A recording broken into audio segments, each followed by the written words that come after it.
Let's look at the for and against for electric vehicles.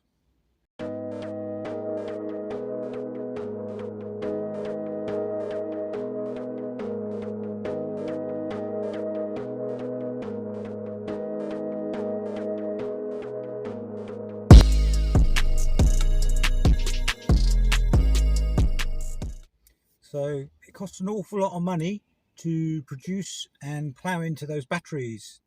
Yep. So they're huge batteries. So each car at the moment, to get a long range, you need an awful lot of batteries. You need big batteries. They weigh quite a bit.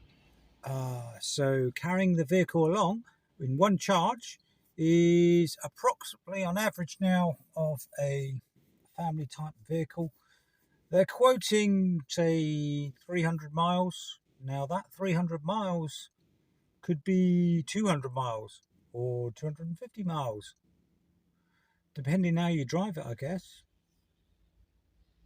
I'm not sure. I've not really driven one before, but what a pain, because depending where you live, you have to have a charger fitted. So you may have to have this as part of a package deal. So in your home, you have to have a pod point, or I think you can use a normal plug socket to do it, or work it way out somewhere by an adapter. But it takes forever. It'll probably take you about 2 days to charge a standard car. Anyway, you have these pod points fitted. They're about 1,200 quid to have fitted in your home. But as I say, you can do it as part of your package deal with your vehicle you buy. That's another thing that you have to think about. You have to think about the maintenance charge on the batteries. So the batteries, you have a package. So you have a maintenance on the batteries, a monthly maintenance. So you might pay £30 a month. So when the battery runs out, you get a replacement battery through. So the batteries, a bog standard average battery on a family car, I think is about £1,500. Whether the prices have come down or not, but what a hassle. I do understand the need for a cleaner environment, and the ozone is a very small set of layers, and it does wear away. So we have to treat it fairly. So the petrol heads are like in the petrols and the diesels, and they kind of they want to do this as a hobby, which is really good. I watch all these programs, and they're doing up these cars, and it's fantastic. I guess that's going to carry on.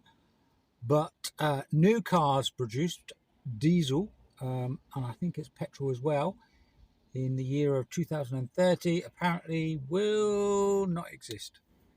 They won't be able to sell new cars. But I don't know. Does that mean second-hand cars, the sales will boost? How are we thinking on this? But anyway, breaking down all the time.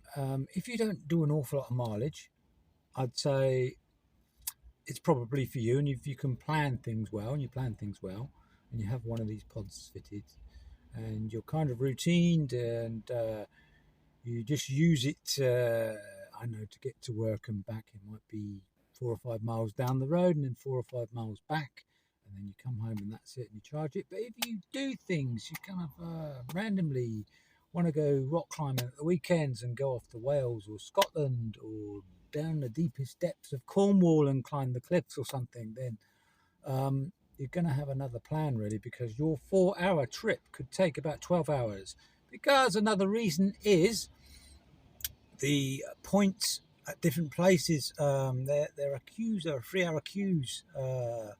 You might have 100 and, am I right saying 150k charge on these points, but there might be like 8 points, so you'll only get a little charge out of each, so it'll take forever to charge your car. Now, houses with charging points, there are a lot of flats out there. They don't have, they can't put extension lead in, although I think it's kind of semi-illegal to put an extension lead in from your house. Well, what are you going to have to do?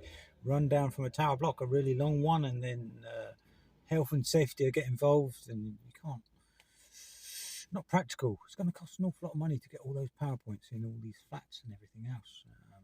Terraced houses, that's an issue there as well. You can't sort of park it on the driveway. You need to run the lead out across the pavement. Yeah. I don't know. Maybe they do wireless charging sometimes, so it's done by a beam. I don't know. Anyway, I don't know about you, but what's the average stay at a petrol station when you go there? I spend about 15 minutes. That's kind of lengthened out. If it takes, say, an hour or 2 hours to charge your car, are you really going to be hanging around that? Is it going to take away from what you want to do in life? I don't know. They need to sort this. They need to sort this out before they roll into this banning motor vehicles. But I do understand they need to do something because there is an issue up there. The layers are. Yeah, it doesn't look good. So they need to do something.